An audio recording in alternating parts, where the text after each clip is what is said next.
Iyi ni indege ya FARDC yarasiwe muri Fizi kuri uyu munsi wa gatanu w'indwi ku igenekerezo rya 26 Kigarama 2025. Undercover zihari ziratubwira ko iskoyi yarashwe maze ikagwa mu gace ndetse kegereye Tanganyika, yahanuwe mu gace ka Kigongo ahani muri territoire ya Fizi mu ntara ya Kivu y'Amajyepfo.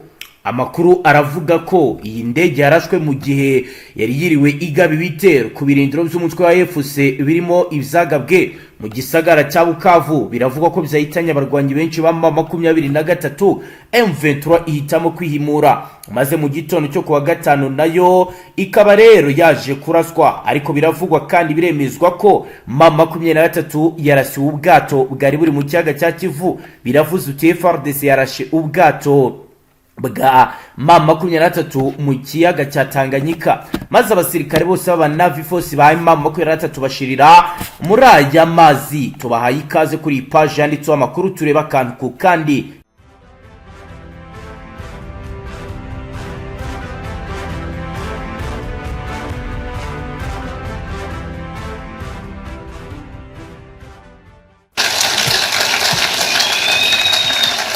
Ababa ikabarore barabizi, uravye ahantu hari ubutare ikabarore wajabuka hakurya ugasanga nta buriyo.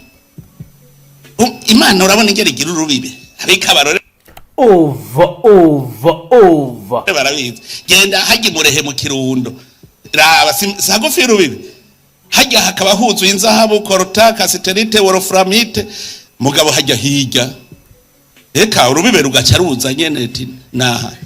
Ivyo ni imfagusa, simfagusa. Ndabahaye mwaramutse mwese canke mwiriwe bivanye naho buri umwe aherereye banywanyi mudateba kubana natwe ngaha kuri imbonesha kuri mwe Rudende bakiriza amakuru atosoye abarabana n'umutekano, politike, ububanyi n'amakungu ndetse n'ubuzima bwa munsi bw'abanyagihugu. Over M23 yanuye skoyi ya 25 ya FARDC. Ni mugerero FARDC kandi nayo yarashe ubwato bubiri bwa M23. Ibi byagenze gute, ibyakozwe gute, nibyo tugiye kurabira hamwe turebe biri kugenda biba. Turebe kandi nagezweho ku mirongo imbere y'urugamba muri territoire ya Rucuru, naho ibintu biri mu bundi buryo. Ese ibi byabaye byagenze gute, bizakozwe gute, ni igiki kiri kujya mbere? Turaza kandi kurebera hamwe ibijyanye n'ibiri kugenda bitangazwa ndetse n'ibindi bikomeje kugenda biba. Makobora ya mbere, makobora ya kabiri, ibintu bimeze ndetse biri mu bundi buryo kuko rero benshi babitangaza. Ni igiki cyabaye, ni igiki kigiye kuba, ese ibiri kuba biragana he? Ni muzero tubane turebe ibiri kugenda biba ndetse n'izo operasiyo uburyo zakozwe ndetse n'ibikomeje kugenda bivugwa uko biri kugenda bitegurwa. Turaza kandi no kubabwira ibikomeje kugenda bigaragara aho bamwe mu bayobozi ba M23 ndetse na Alliance Fleuve Congo batangiye kugenerwa impano n'abaturage. Ese ni igiki kibyihishe inyuma? Ese imyigaragambyo iri gutegurwa igamije iki? Biragana he? Byose nibyo tugiye kurebera hamwe, turebe page ikomeye y'ibikomeje kugenda biba ndetse nuko kugeza ubu benshi mu bakurikiranira hafi biri kuba batangaza impinduka zigiye kugaragara muri iki gihe. Zose rero kandi n'ibikomeje kugenda biba mu gihe mu bice bitandukanye bya Uvira FARDC M23 bose bakomeje gutegura ibidasanzwe. Les populations vivant dans le territoire libéré ont organisé une série de marchés populaires en fin de exprimer leur position sur l'enjeu de l'actualité. Ces mobilisations situationnées ont débuté à Uvira le mardi le 16 décembre 2025 avant de s'entendre successive à Kamanyora. Ibi byarabaye kandi byaragaragaye. Abaturage ba Kamanyora, Goma, Bukavu na Rucuru, Sake, Kicanga, Rubaya na Kiwanja bakoze imyiyereko basaba M23 kutava mu bice bitandukanye. Hagati aho rero Sud Kivu iri en Sajate Pass un retour volontaire mais d'un retreat forcé suite à l'expression militaire des FARDC qui a mené ces terroristes à se retirer du centre-ville de Uvira. Sur lieutenant Mbui Kalonjirigani, la porte-parole de FARDC du secteur opérationnel Zokora de Acide Kivu qui l'a porté engagement de rentrer les 4 jours de combat. L'armée congolaise a infragé l'ennemi parti AFC était nommé capturé de 3e combatté. Nk'uko rero babitangaza ni inkuru ya Media Congo igaragaza rero ibijyanye n'abari gufatwa muri 23 kandi kanita 23 umutwe witwaje intwaro. Ibi biragana n'igiki kibyisha inyuma byose byanditse muri page ikomeye tugiye kuramburira hamwe tukareba agezweho ndetse n'iri kugenda biba. Si ibyo gusa rero turi buze kubabwira, turaza kurebera hamwe ibiri kugenda bitangazwa muri izo operasiyo zikomeye zabaye ndetse n'ibikomeje kugenda bigaragara. Abanywanyi ni muze rero twicarane kuri iyi page ikomeye turebere hamwe akantu ku kandi. Wowe dukurikiye bwa mbere witushonda sabone kuko ngaha tubashyikiriza amakuru atosoye y'abarabana n'umutekano, politike, ububanyi n'amakungu ndetse n'ubuzima bwa munsi bw'abanyagihugu. Wowe udukurikiye bwa mbere ukanda sabone maze ntuzongere gucika ukundi ndetse ntuzongere kuba umubanyuma. Reka rero duhere kuma umwe muri mu operation akomeye ari gukorwa na FARDC ndetse na M23. Nkuko rero abahari babivuga, baravuga ko urugamba rukomeye rutoroshye. Undercover wacu uri neza mu bice za Side Kivu yatubwiye uti FARDC nta mikino yarashe ubwato bubiri bwamba 23. Iyi ni operasiyo ikomeye. Yatubwiye uti ingabo za Repubulika Iharanira Demokarasi ya Kongo ku munsi w'ejo wa gatanu w'icyumweru zarashe amato abiri y'inyeshyamba zo mu mutwe wa 23. Ubwo bwato bwarasiwe ku cyambu cya Karundu giherereye ku kiyaga cya Tanganyika mu gace ka Makobora ya muri teritwari ya Ufizi mu ntara ya Kivu y'Amajyepfo. Drone ya FARDC niyo yarashe ubu bwato ndetse amakuru aravuga ko abasirikare bose bari baburimo bitavye Imana. Ni isomo rikomeye FARDC yahaye 23.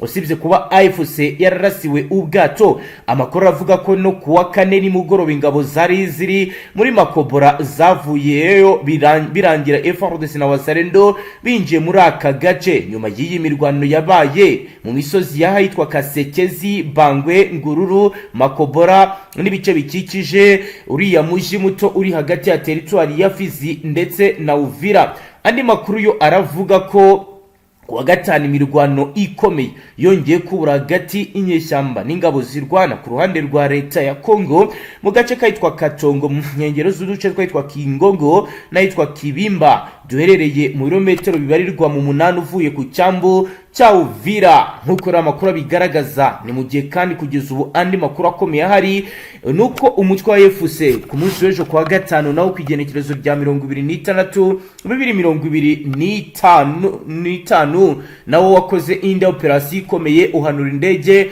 ya Sukhoi 25. Iyi ndege yanuwe mu gace kaitwa Kigongo muri teritwari ya Fizi mu ntara ya Kivu y'Amajyepfo. Amakuru avuga ko iriya ndege yarashwe mu gihe yari yiriwe igaba ibitero ku birindiro by'umutwe wa FARDC birimo ibyagabwe mu gisagara cya Baraka. Amashusho yashyizwe ku mbuga ngurukana bumenyi yerekana ibisigazwa by'iriya ndege byaguye mu nkengero z'ikiyaga cya Tanganyika nyuma yo kuraswa. M23 yarashiriye Sukhoi 25 mu gihe amakuru avuga ko mu gitondo cyo kuwa gatanu FARDC nayo yari yashoboye kurasa ubwato bubiri nkuko twabibabwiye.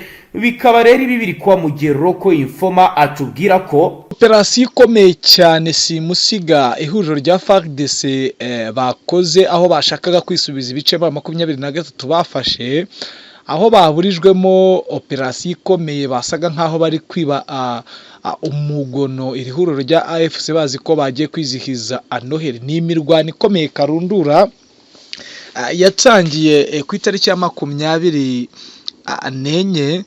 z'uku kwezi n'ubundi kwa 12 2025 yari ikomeye cyane nyuma yaho bashakaga kwiba umugono inyeshyamba za M23. Imirwano yari yubuye ikomeye cyane ndetse bamwe bashaka gutangaza ko Makobora ya kabiri muri teritwari ya Fizi yaba yasubiye mu biganza by'ihuriro rya FARDC ndetse n'ingabo za FDNB, ndetse bamwe bakomeza kutangaza ko abo wazalendo baba baragezemo, ariko maginga ya nuko ubu icyo nagutangariza hakiri mu biganza bya M23 ku rwego rwo hejuru, ndetse bamwe bakomeje kugenda bakwirakwiza ko M23 yaba yaraharekuye, ariko icyo nakutangariza nuko n'ubundi hakomeje kujya mu biganza by'iri huriro rya M23, usibye abakomeje kugenda bakatahiza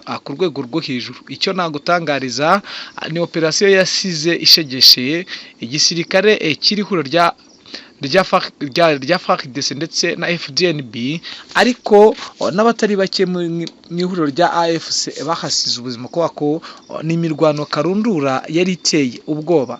Amagingo rero bikomeje kuba bibi cyane muri iyi axe ya Tanganyika Baraka, kuko ni mwoto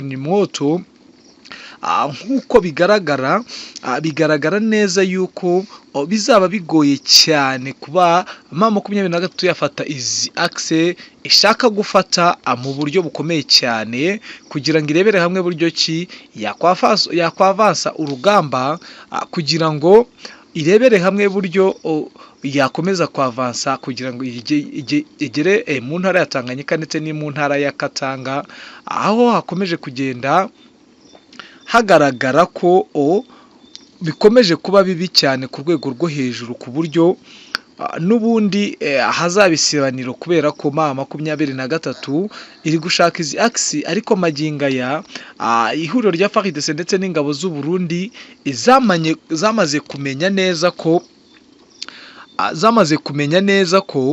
zaba zifite uburyo bukomeye cyane bw'ubwirinzi bukomeye ku rwego rwo hejuru, ku buryo aha hantu haramutse hafashwe n'inyeshyamba za M23 byaba ari ibintu bigoye cyane ku rwego rwo hejuru, ku buryo bitaborohera kuba bagishubije izi nyeshyamba za M23. Ni urugamba rukomeye rero rwari rurenze indengakamere, ku buryo umuntu agomba kumenya uko byari byifashe ku rwego rwo hejuru. Maginga ya rero icyo nagutangariza nuko aha byari ibicika kuri no axe ikomeye ya Tanganyika Baraka.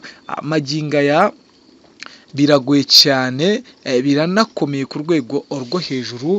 Icyo nakubwira cyo nuko ubu ngubu hari mu biganza bya M23, ariko basa nkaho batari babyizera neza ku rwego rwo hejuru. Ubu tuvugana rero birakaze cyane ku rwego rwo hejuru, aho maginga ya byaba ari ikibazo gikomeye ku rwego ruteye ubwoba.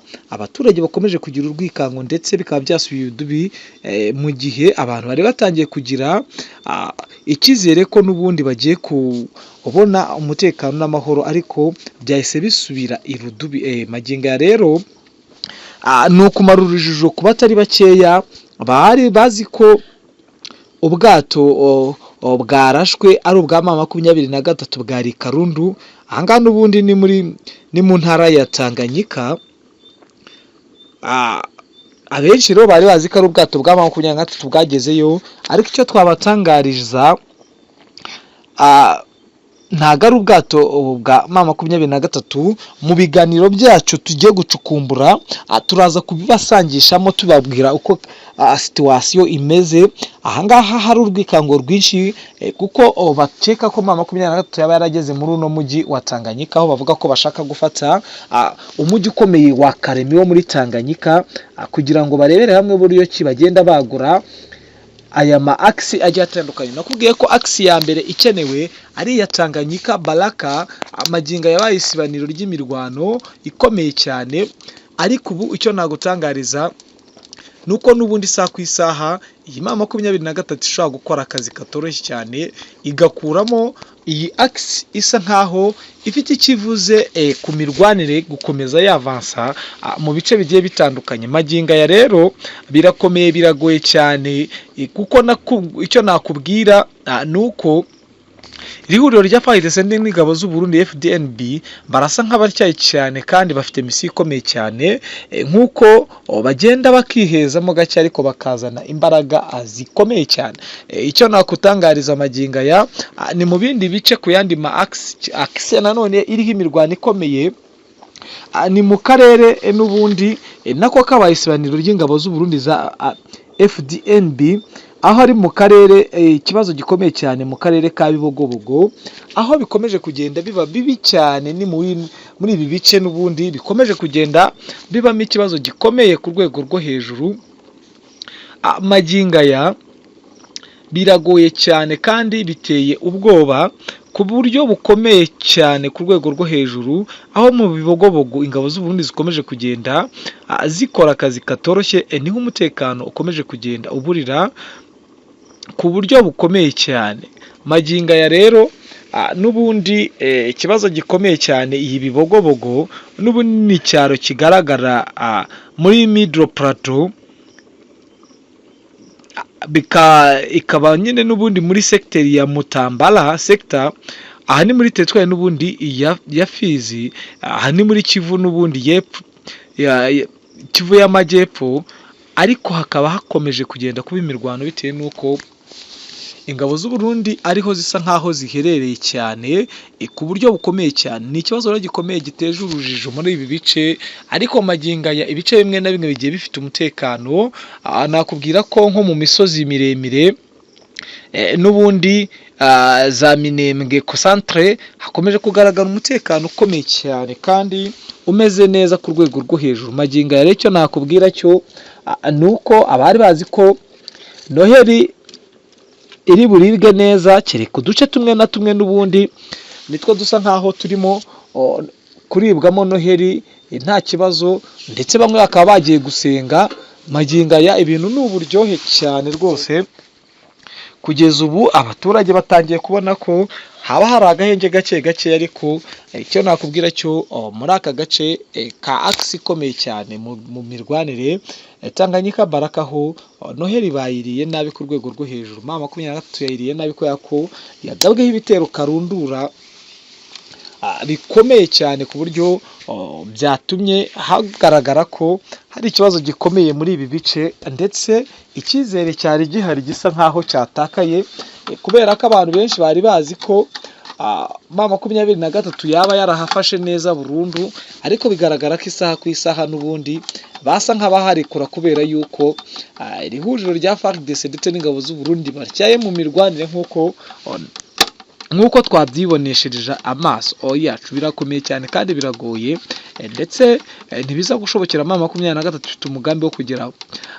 gukuramo axe ya Fizi Karimi mu gihe na Tanganyika Baraka bikomeje kugorana aho bigaragara ko n'ubundi ingabo za FARDC ndetse n'abafatanyabikorwa bazo abafashe umwanzuro ukomeye wo kuba hari icyo bakora gikambaye ariko ubu tuvugana biragaragara neza yuko iri huriro rya FARDC riramutse rifashe umwanzuro rikumvikana rya pushinga izi nyeshyamba za M23 nubwo hari abawazarendo bigambaga ko Makobora ya kabiri bayifashe nakubwira ko iherereye muri teritwari ya Fizi kuko Makobora ya mbere yo irasa nkaho yarangije kujya mu biganza bya M23 kuko Makobora ya kabiri n'ubundi muri teritwari ya Uvira bisa nkaho batari kuza kwemera yuko n'ubundi bafata ibi bice ariko icyo nagutangariza biragoye cyane kuba n'ubundi rihuriro rya FARDC ryakuramo iyi Makobora ya kabiri kubera yuko hari imisozi ikomeye cyane ifite ikivuze mu mirwanire. Iyi misozi ya Pemba ndetse na Mitambwe n'ubundi iri hafi y'iyo Makobora birasa nkaho bitaborohera kuko ino misozi cyane ifite icyo ivuze mu mirwanire ku rwego rwo hejuru. Ni ikibazo gikomeye cyane ku ihuriro rya FARDC ndetse aho umutekano wagisubiye ibudubi, aho benshi bari biteze ko biri buze korohera iri huriro rya FARDC gukuramo M23 ikomeje kugenda yavansa imbere ku rugamba, ndetse magingo ya benshi bagize ubwoba n'urwikango rukomeye. Ni mu gihe kandi dushaka guca urujijo ruri mu bantu aho basa nkaho bafite ikibazo cy'uko M23 yabaravuye mu mujyi wa Uvira. Umujyi wa Uvira uragendwa umeze neza, umutekano wagarutse, ndetse bikomeje kugenda bigaragaza amakuru yizewe ko n'ubundi haba haragarutse mu umutekano nyuma yaho abazarendo bagaragaye muri uno mujyi bateza akaduruvaye. Nakubwira yuko amaginga y'ibintu byagarutse ku murongo ku rwego rwo hejuru, ku buryo bikomeje kugaragara ko isaha ku isaha byaza kuba amahire ku rwego rwo hejuru, nyuma yaho n'ubundi iyi M23 ishize ibintu ku murongo. Ariko urujijo rukomeye cyane nakomeje kuvuga ko ikarundu haba harasiwe drone, drone yaba yarashe ubwato bwa M23. Ntago amakuru yizewe yari yaboneka, ariko icyo nakubwira cyo nuko tugiye kubicukumbura tukareba abanywanyi baherereye, ndetse tukarebera buryo ki twabaha amakuru yizewe nk'uko twasezeranye ko tuzajya tubaha amakuru twiboneshereza amaso yacu, kandi turi aho ngaho natwe niyo mpamvu twibereye muri izi karitsiye kugira ngo tubagezeho amakuru yizewe kandi aboneye afite umucyo. Ubu icyo nagutangariza amagingo aya nuko ubu magingo aya n'ubundi umutekano ukomeje gucungwa na M23 ku rwego rwo hejuru, kandi icyo nakwizeza cyo nuko Makubra ya kabiri ikiri mu biganza bya M23, nubwo abenshi bari batangiye gutangaza ko yaba yagiye mu biganza bya FARDC, ariko rwari urugamba rukomeye cyane magingo, ariko ntago wakwemeza ko n'ubundi M23 iri buhagumane, kuko FARDC irasa nkaho yazanye comeback ikomeye cyane ku rwego rwo hejuru. Isaha ku isaha ushaka kumva ko byahindutse. Ngayo nguko rero birakomeye. Mu tundi duce nakubwira ko Baraka n'ubundi abasirikare bakomeje gukora deployment kugira ngo barebe buryo ki bapushinga iri huriro rya AFC mu buryo bukomeye cyane ku rwego rwo hejuru. Nyuma yaho n'ubundi biba bigoye cyane kubona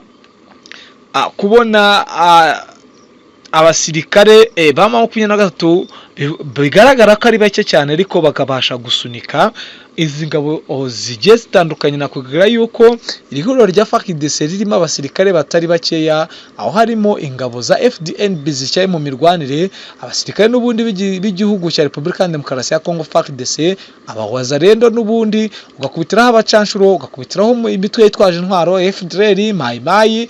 Ni abasirikare benshi bagakwiye gusubiza inyuma M23, ariko amagingo ya kubera kutumvikana bigasa nkaho bibabera imbogamizi zikomeye cyane. Ni urugamba rero rukomeye rwari rwabasakiranyishije, rwabateje ikibazo gikomeye, ndetse bamwe bakaba bakomeje kwibaza nimba iri huriro rya FARDC riri busubize M23 inyuma, kuko M23 gahunda ifite irashaka gukomeza kwavansa yigendera muri ibi bice. Nakubwira ko nanone ko agahinda n'akababaro ku baturage bo mu karere ka Bibogobogo, aho hakomeje kugenda ahateza ikibazo cyane ku rwego rwo hejuru, ku buryo bukomeye cyane, ku buryo magingo y'icyo nagutangariza ari imirwano ikomeye cyane iri kugenda ihitana abatari bakeya, kubera ingabo z'u Burundi zagize umujinya nyuma yaho bazambuye aho bari barashinze ibirindiro mu misozi ya Mikati ku rugabano n'ubundi. Ubwo nakuya ko ni ku rugabano n'ubundi Mikarati iri ku rugabano n'ubundi, igabana n'ubundi bagabanywa n'ubundi n'uruzi rwa Rwerera, aho bagabana Mikarati igabana na Mikenke n'ubundi, aha ni ku ruzi rwa Rwarera, ariko ibirindiro byari mu gace ka Mikarati. Nyuma y'aho amadubu n'intare babisenye, byababaje ingabo z'u Burundi cyane ku rwego rwo hejuru. Magingo aya ukaba ubona ko barakaye ku rwego rwo hejuru, ku buryo ubona ko bari gushaka kwihumura mu karere ka Bibogobogo, aho bakomeje kugenda bashyiramo imbaraga nyinshi, mu gihe utundi duce two dukomeje kugenda tugaragaramo umutekano. Nakubwira ku ndondo ya Bijombo, aho bita mu Gahororo, hose hari umutekano, ndetse nkakubwira no muri santere yo mu Minembwe ho rwose nta kibazo gihari. Urabona ko rwose nta kibazo wahabona, umutekano ni wose, ndetse urabona ko nta n'ikibazo na gitoya gihari, kubera ko hari umutekano uboneye, kuko abaturage batangiye kwisanzura, ndetse babashije kubona n'uko bajya guhaha, bari kurya nta kibazo. Ibiryo birasa nkaho byatangiye kumanuka, nyuma y'aho haraciye iminsi utabona aho uhahira. Nakubwira nko kurutanaga, aha ni mu gace werekeza za Uvira. Urabona ko umutekano watangiye kuboneka, abaturage batangiye kujya mu mujyi wa Uvira, ibicuruzwa urabona ko byatangiye kuboneka pe. Ni mu gihe byose bikomeje kugenda bigaragara neza, mu Gipupu, za Rubemba, mu Bijomba hose nta kibazo rwose. Urabona ko umutekano ari wose, ndetse abaturage bafite icyizere ko hari igihe byaza kugenda neza ku rwego rwo hejuru. Ibi ni ibigaragaza neza ko M23 ndetse na Twirwaneho bakoze akazi katoroshye. Ngayo nguko rero natwe turi gucukumbura amakuru y'ibiri kuvuga ko ubwato bwari Karemi bwari mu gace ka Karundu, bwari ubwa M23. Turagaruka turebera hamwe tuba amakuru yizewe atariho ivumbi. Ngayo nguko reka tuwushime amwe mwabashije kuduha umwanya, abanyamakuru aho muherereye hose, abakurikirana iyi shene, tubifuriza amahoro y'Imana ndetse no kunogerwa na gahunda zo gusoza iminsi mikuru ndetse no gutangira umwaka mushya wa 2026. Ngayo nguko rero, Imana ikomeze ibane namwe, kandi mukomeze munogerwe n'ibiganiro tubaha byizewe kandi bicukumbuye, bitarimo kubwirwa tuba twiboneshereje amaso.